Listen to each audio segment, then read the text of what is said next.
let's start here by talking about what the picture of this is going to look like again. I know we kind of did already here, but let's say I was going to graph this, and I'm just going to draw a rough graph here. What's the center of this circle going to be?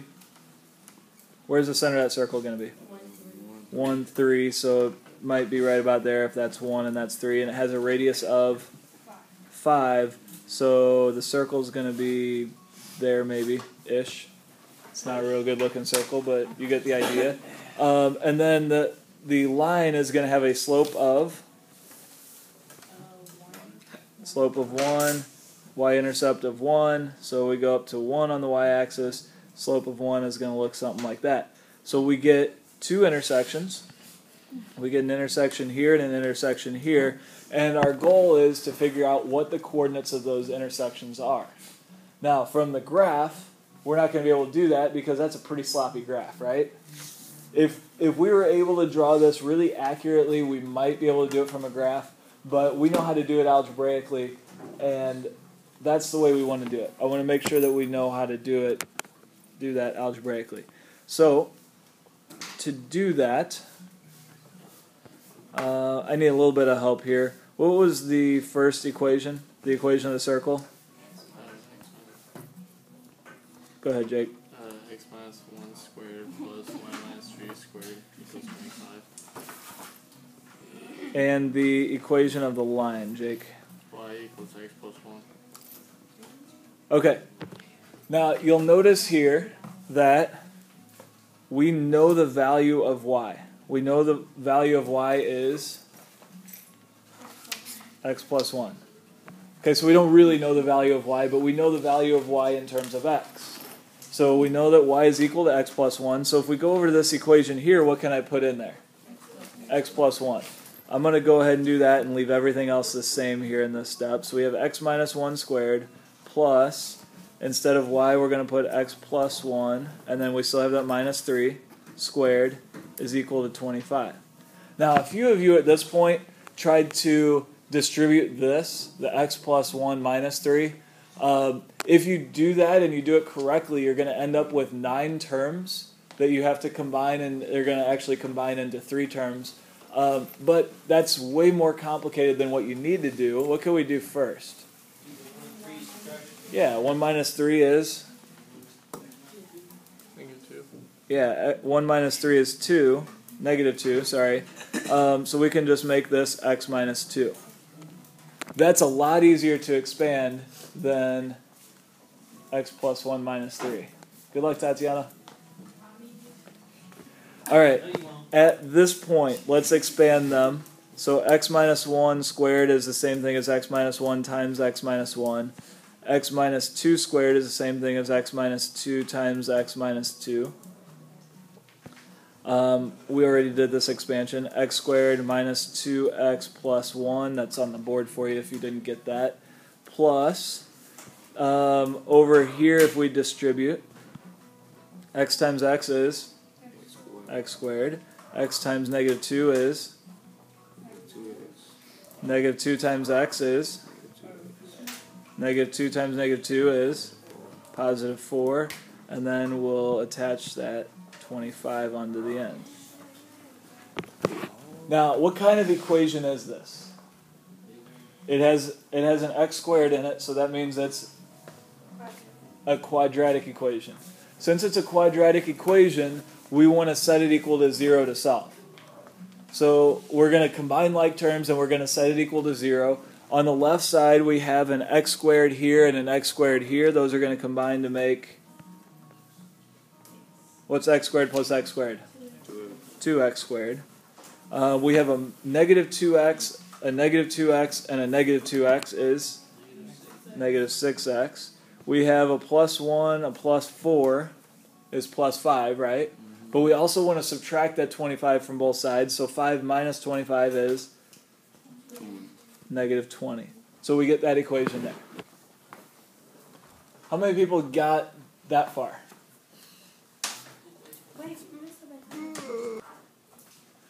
We want to factor it at this point so that we can solve for x, or we could use a quadratic formula. There's one problem with this, though. One thing that makes it a little bit tricky to factor, and that's what, Austin? We gotta take the 2 out from the x. Yeah, I don't like that 2 there. With the 2 there, we're going to have to use some method to factor this besides the quick factor. So what I would do, since all of the terms are even, is just divide both sides of the equation by 2. If you divide everything by 2, instead of 2x squared minus 6x minus 20 equals 0, you get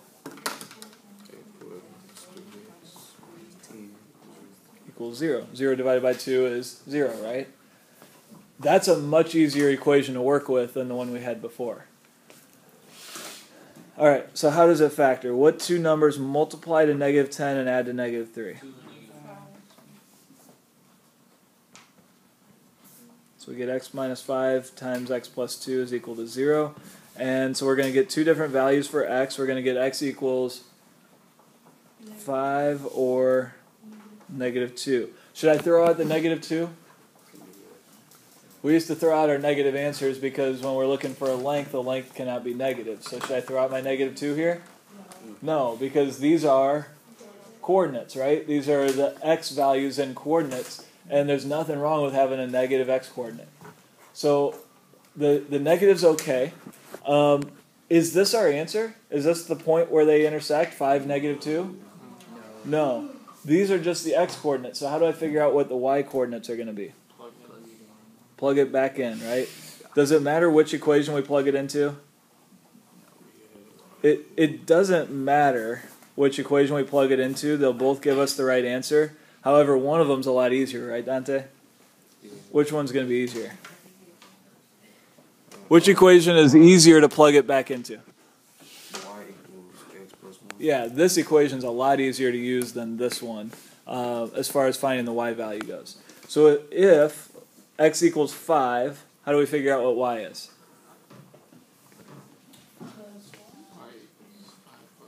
5 plus 1, which is 6, and that gives us what ordered pair?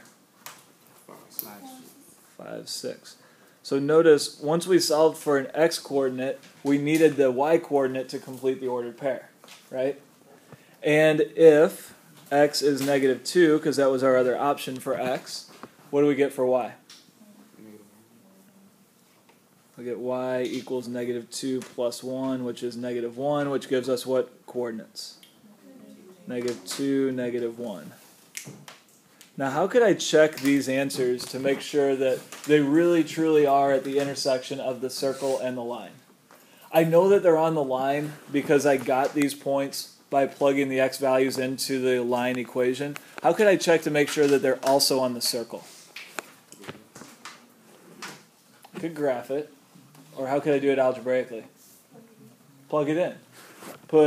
If we put 5 in for x here, we'd have 5 minus 1, which is 4, squared is 16, and then put the 6 in for the y here, so we have 6 minus 3 is 3, squared is 9. What's 16 plus 9?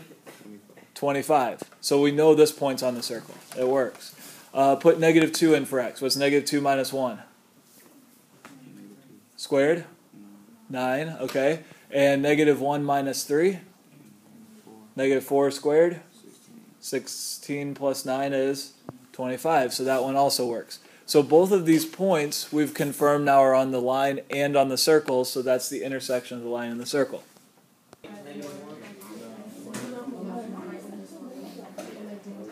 All right.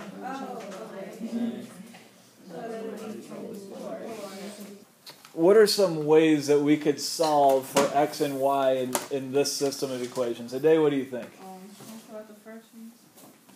Okay, I like what Ade's thinking here. You could get rid of the fractions by doing what? Okay, so if we didn't want to work with fractions here, we could multiply everything by 2 in that second equation, and that would get rid of the fractions. Now, that could be a good thing or a bad thing depending on how we do it. So let's talk about how we would solve these equations. What would be a way to solve these equations? Nobody got anything? Well, I mean, we could use what we did in the last problem and take the 1/2 x squared minus 2x plus 7 halves and plug it in for y, right? Now, if we did that, we wouldn't be able to get rid of the fractions because we need those halves in there because that's what y is equal to. If we were to multiply both sides of the equation by 2, now all of a sudden we would have 2y and we can't plug it in for y.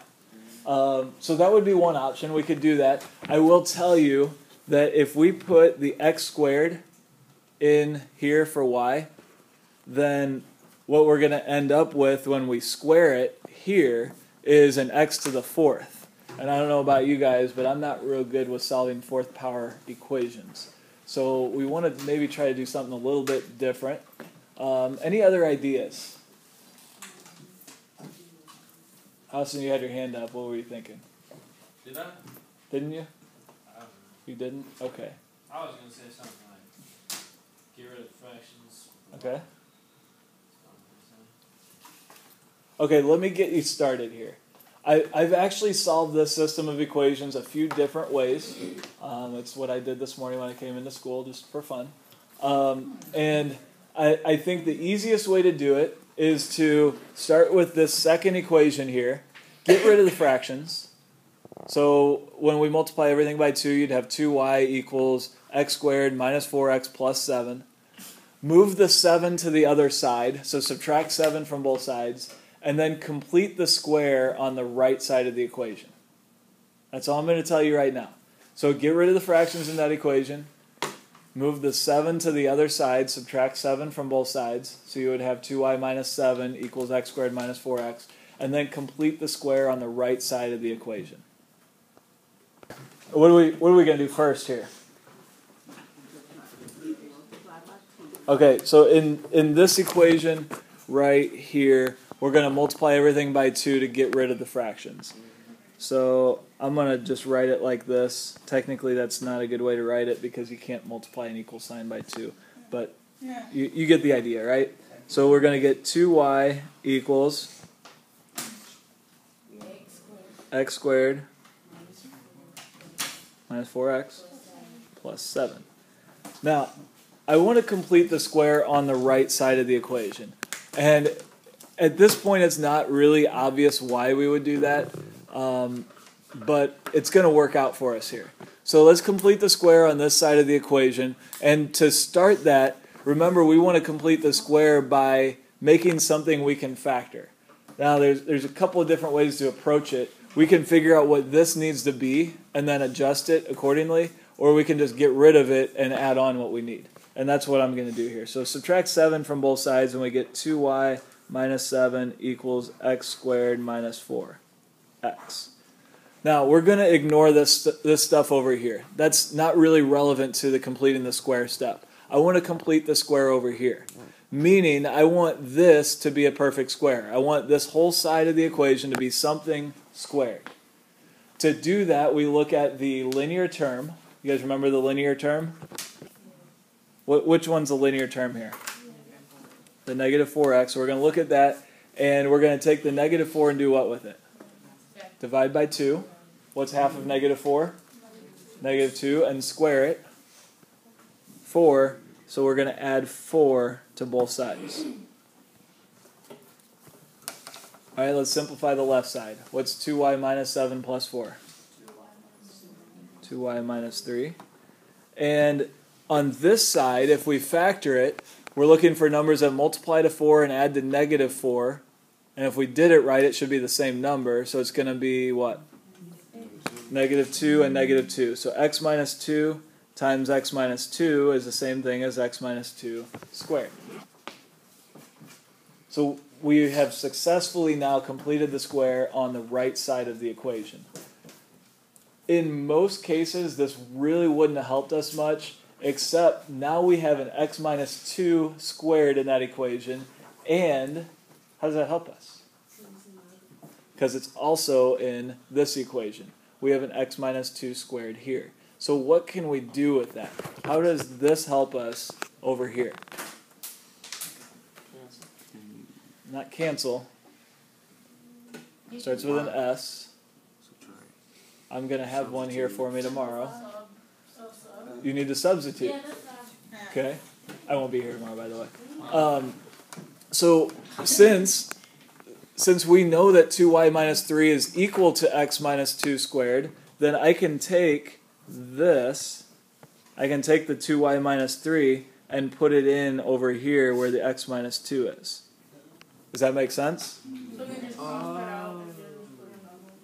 So instead of x minus 2 squared, there we're going to put the 2y minus 3.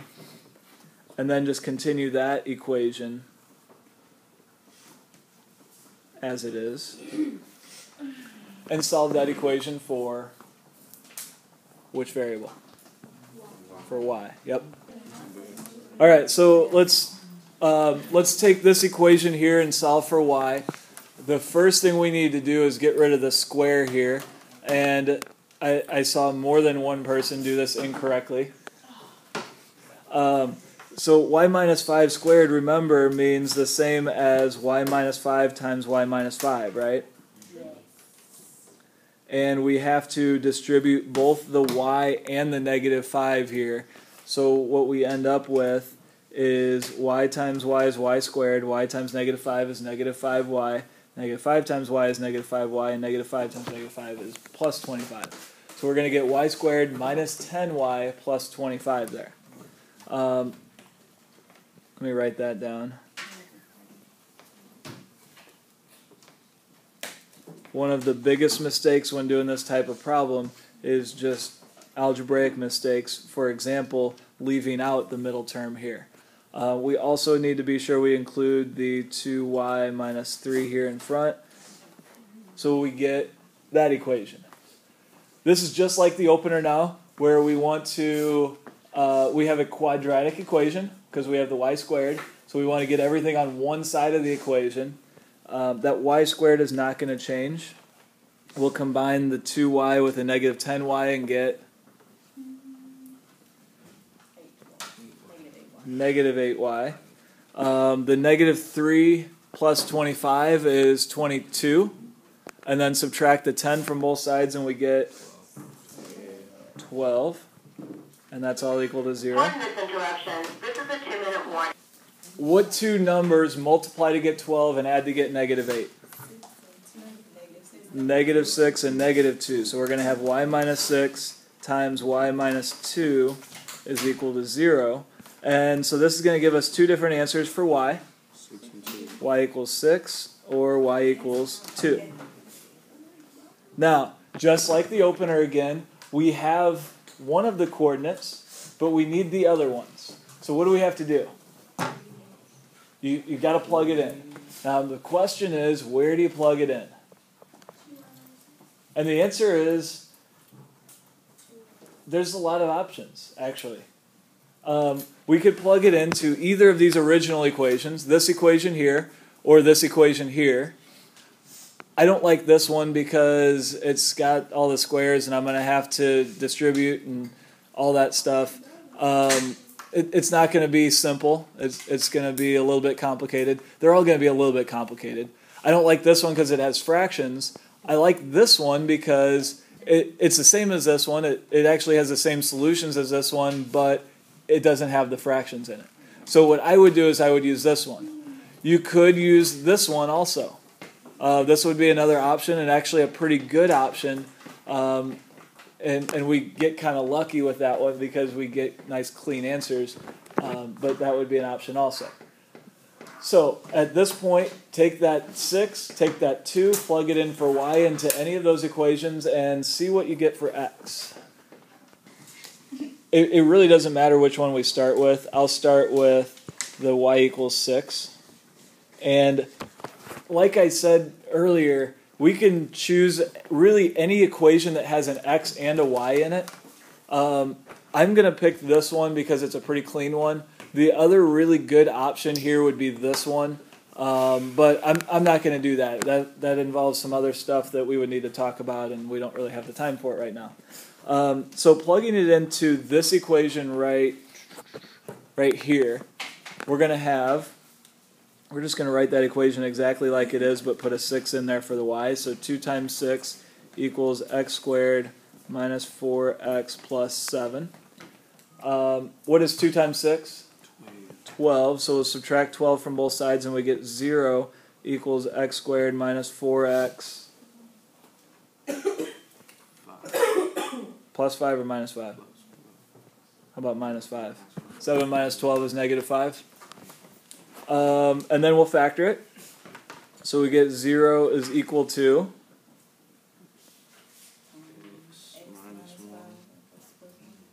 x minus 1 and x, oh no, x plus 1 and x minus 5. And so that means that x is equal to 5 or negative 1. Okay, so I got two different answers for x. Does that mean that those two x's go with the two y's that I had before? No, what do those two x's go with? Which y? The 6 or the 2 or both? The 6. So that means that when y is 6, x could be 5 or x could be negative 1. So that actually gives me 2 points. It gives me the point 5 comma 6 and negative 1 comma 6. Alright, so that's just when y equals 6. Y could also equal 2. And we'll do the same thing here. Plug it in. We get 2 times 2 equals x squared minus 4x plus 7. 2 times 2 is 4, so we'll subtract the 4 from both sides, and we get 0 equals x squared minus 4x plus 3. Factoring that, we're going to get what and what? X minus 1 and x minus 3. So we get, again, two different answers for x. X equals 3 or x equals 1. We get both of those values for x when y equals 2. So what are the 2 points we're going to have? 3, 2, 1. So how many different answers did we get here? 4. What does that mean?